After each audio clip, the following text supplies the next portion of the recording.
Ya kalau menuju marifat, Iya. haruskah kita melewati syariat, tarikat, hakikat, marifat? Kudu begini atau suka-suka Allah? Hapus. Rukso lagi ya? Oktober di Masya Allah. 3 kali nego tetap Oktober. Yeah. Jadi lebih tinggi dan lebih tinggi lagi memperdalam kedalaman di mana Allah memiliki ridho di situ. Betul. Betul. Betul banget. Sohih banget. 101. Mungkin satu. Karena banyak sekali ledekan gitu ya, ejekan. Nggak mungkin lo dapat marifat sebelum syariat lo benar. Nggak begitu. Nggak begitu ya? Nggak. Salah ngaji kali saya dulu.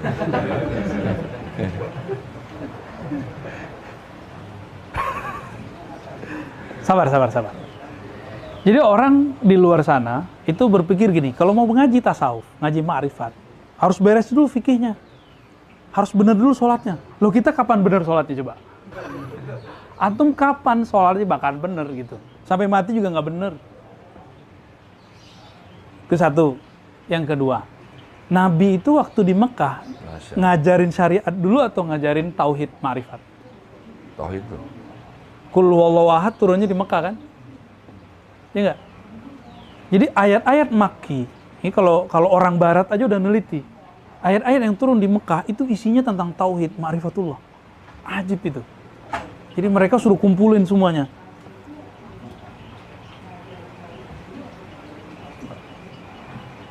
Ada Arthur Jeffrey, orang-orang barat ya, yang pakar-pakar.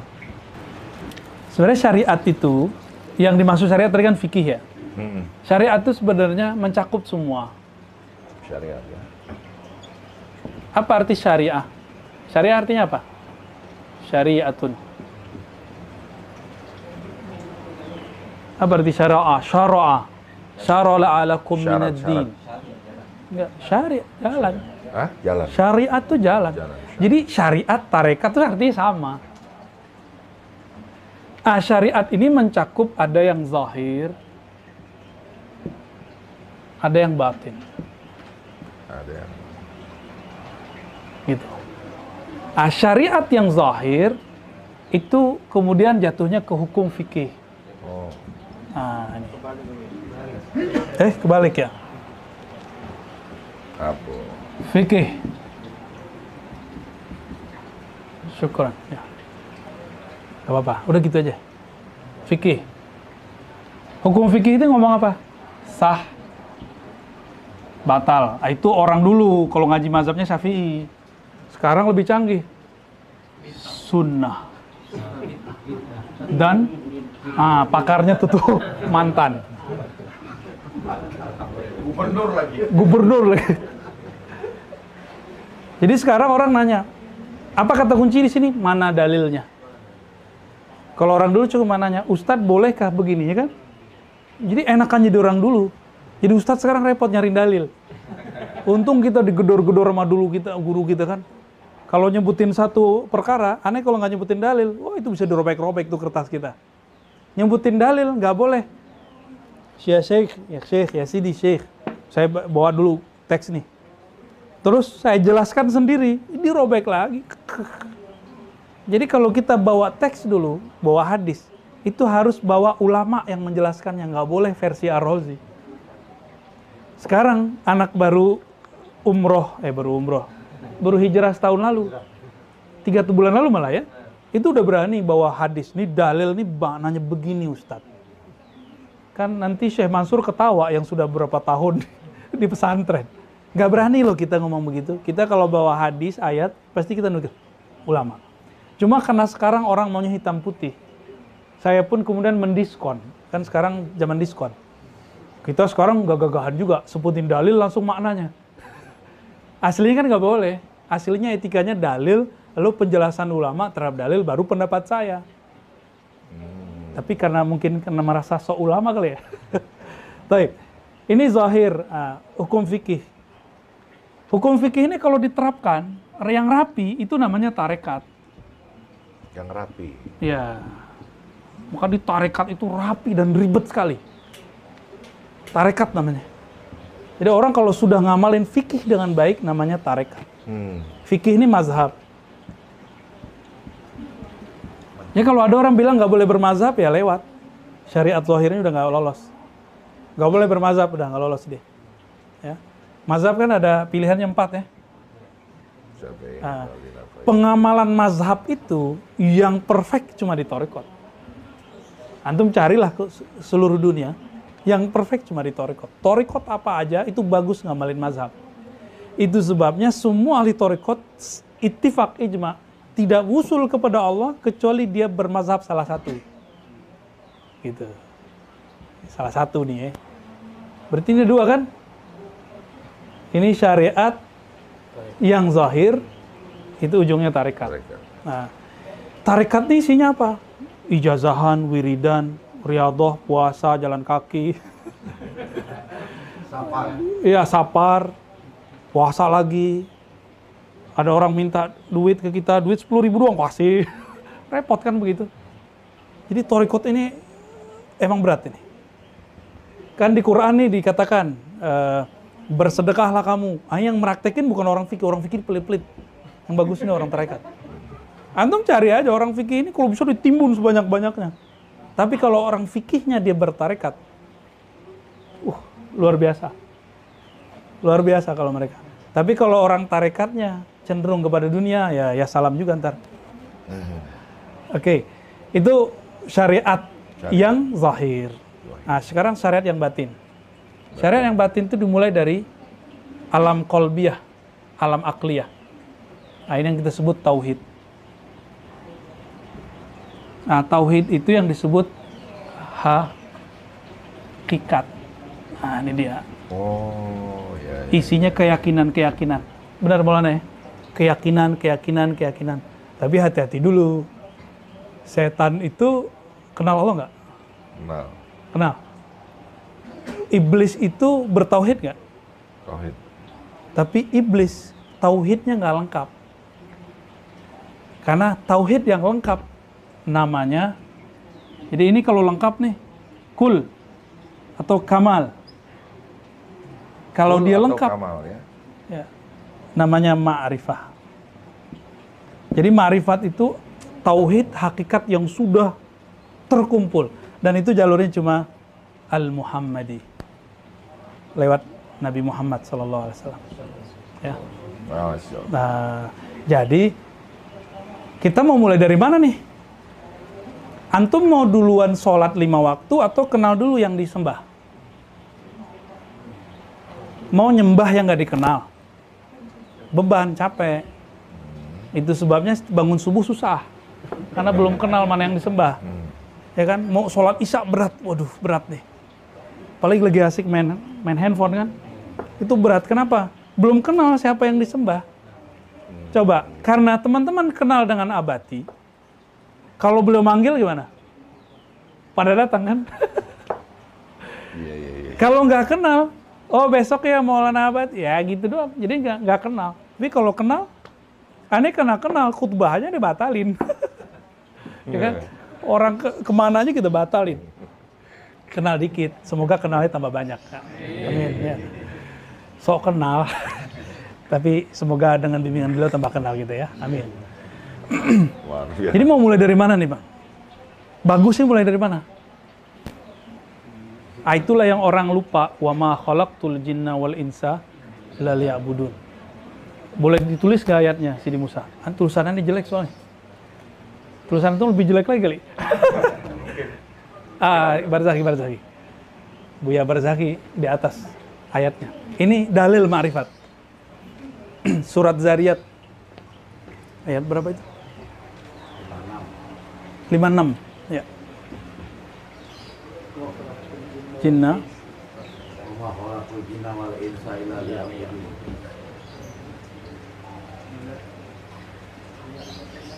Canggih tulisan antum ya. Itu khot apa itu? Rika sama Ciputat. Khot MPA ini kayaknya nih. Khalaqtul jinna wal insa illa liya'budun. Ini ya. Yes. Baik, jazakallah khair. Coba, tidaklah aku ciptakan jin, ya. Ma di sini tidak. Tidaklah aku ciptakan jin dan manusia kecuali ya'budun. Kalau orang ahli fikih nerjemahin ya'budun itu ritual. Sholat, makanya orang-orang tua-tua dulu kalau mesenin anak, nah jangan lupa sholat ya. Gitu kan? Benar nggak? Secara fikih benar. Tapi kalau orang ahli marifat nggak gitu. Nah, jangan lupa Allah ya, gitu yang benar. Mungkin nggak saya, ya abudun itu kan kalau bahasa Melayunya sembah. Sembah itu artinya hormat. Bang Dik nggak kenal saya, mungkin nggak respect sama saya. Enggak. Pertama ketemu aja langsung, oh kayaknya yang di YouTube nih, ya kan? Ini tontonan istri gua nih. Karena kenal, jadi connect. Coba nggak kenal, respect nggak sama saya? Saya juga nggak respect sama Abang Dik kali kalau nggak kenal. Sama. Nah, itu yang saya ceritakan. Jadi saya ngajar di satu kampus. Karena muka kita muka-muka S1 ya. Muka-muka S1, saya ngaku S1, S2 orang pasti percaya. Masih mahasiswa lah. Dia nggak tahu kalau kita dosen S3. Si satpam ini, ada 2 satpam. Saya parkir di situ, cuma pas keluar saya pakai sarung, kaget ya. Loh, ke kampus kok pakai sarung? Yang pertama nanya, mau kemana Pak? Mau ketemu teman saya Pak Direktur. Oh oke. Keluar, nyampe di belakang mobil, datang lagi satu, kamu mau kemana? Gitu. Waduh, kaget saya. Hari mau Jumat, kita mau khutbah, di samping itu ada masjid. Kamu tahu nggak siapa saya? Saya nanya pelan-pelan aja, kamu tahu nggak siapa saya? Nggak tahu. Saya dosen S3 di sini. Oh langsung disenyum tuh, ampun. mohon maaf Pak. Ya gitu. Jadi saya nggak akan respect sama orang kalau saya nggak kenal. Jadi kenapa kita ini nggak pernah menghargai Allah? Karena kita nggak kenal Allah. Gitu. Nggak menghargai Allah itu kan menyebut dirinya anad dahru. Aku itu dahr, time. Jadi Allah membahasakan dirinya dengan waktu. Maka menghina waktu, menghina Allah. Bilang, kok saya hidup zaman sekarang, itu hina Allah itu. Jadi jangan ngomong begitu. Itu udah takdir Allah ke kita. Tapi kan waktu bisa diminta cepat kan tadi. Oktober. Jadi Allah, kita itu nggak menghormati waktu. Enggak, jadi Allah apa? Allah adalah waktu. Anad dahr, aku adalah sang waktu. Wah, keren. Itu. Itu makanya banyak surat. Tapi bukan waktu kecil ya. Bukan W, tapi W besar. Itu makanya banyak surat Al-Fajr, Wadduha, Wal Asri. Dia juga itu. Demi aku yang bermanifest di waktu pagi, yang mengenalkan diriku di waktu sore, di waktu asar. Wah, keren, Gitu. keren. Nggak kenal Allah waktu subuh, Allah kenalin di waktu syuruk. Nggak kenal di waktu duha. Masya Allah. Itu tegur-teguran semua. Astagfirullah. Sok tahu aneh. Masya Allah, Masya Allah. Ya kalau konser kita udah tepuk tangan nih. Ya, Masya Allah. Terjawab nih semuanya, banyak rahasia-rahasia. Masya Allah, Masya Allah. Berkah guru kita Maulana Abad. Ya Allah, ya Karim. Udah jam berapa nih? Lanjut bacanya apa? Lanjut pertanyaannya. Dibaca dulu aja. Mana kitab ada ini? Tadi itu di Bismillahirrahmanirrahim. Hikmah nomor 125. Idza arada ayuzhira fadlahu 'alaika khalaqa wa nasaba ilaika. Apabila dia menginginkan untuk memperlihatkan, menzahirkan karunia-Nya kepadamu, maka dia menjadikan dan menisbatkan itu kepadamu, menisbatkan karunia itu kepadamu. Kalau di surah Al-Mu'minun itu qad aflahal. Jadi Allah itu kalau ingin membalasi kita dengan sholat, maka Allah menyebut sholatihim. Boleh Kang dihapuskan? Nggak disebutin pahalanya. Sholat itu terpahalanya nikah sama 70 bidadari. kurang banyak. Enggak itu. Jadi orang itu dapat pahala ketika Allah sebutkan hadiah gerakan yang aku gerakkan di tubuhmu itu sebagai milikmu. Kan kita nyebut inna salati wa nusuki wa mahyaya wa mamati lillah. Salatku ya Allah ini milikmu. Sekarang Allah terima lalu dikembaliin ke kita. Allah kan gak butuh salat kita. Allah butuh salat gak? Maka di ayat keberapa itu? Qad aflahal mu'minun alladzina hum, ayat kedua, fi salatihim. Salatihim.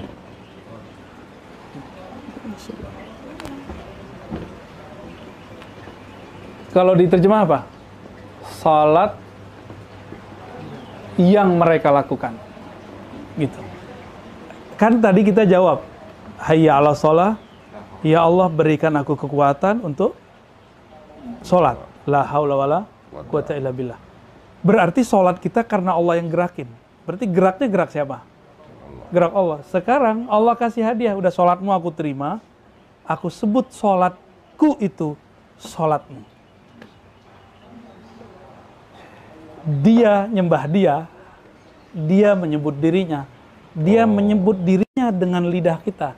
Kita punya siapa? Punya dia. Ya dia juga. Lillahi ma fis samawati wal ard. Miliknya langit dan bumi. Tubuh ini dari bumi. Ruh kita boleh kita sebutlah langit. Berarti diri kita adalah langit dan bumi itu secara ma'rifat. Milik Allah yang di langit dan di bumi inilah kemudian Allah kasih, nih punya kamu. Nah, itulah yang surga. Itu yang disebut dua surga. Waliman khafa maqama rabbih jannatan. Bagi yang takut kepada makom Allah. Jadi Allah menyebut dirinya bermakom. Kata makom ini bukan cocok logi loh ya. Maqama rabbih.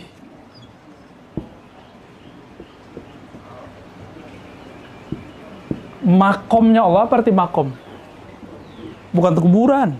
Makom kan tempat berdiri, tempat kemuliaan. Salat kalimatnya apa? Aqim, qiyam, qom, makom. Maka disebut tempat Nabi Ibrahim berdiri itu makom Ibrahim.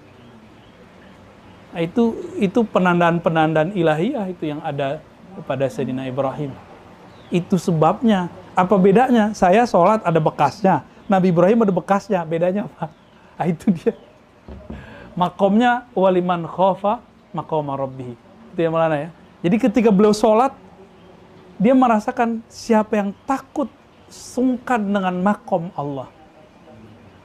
Maka kakinya itu bergetar, berbekaslah itu. Bekasnya sampai hari ini bertahan. Wa ma lillahi baqiya. Suatu yang dibuat karena Allah pasti berbekas. Kullu syai'in halikun illa wajah, kalau ayatnya. Semua pasti binasa kecuali yang karena Allah. Makanya lafaz salat itu supaya abadi, Allah abadikan dengan lafaz wajjahtu. Aku wajahkan, aku hadapkan. Nah, nanti konfirmasinya malam Rabu. Gimana sih cara menghadap itu? Tanya ke beliau malam Rabu. Itu otoritas beliau.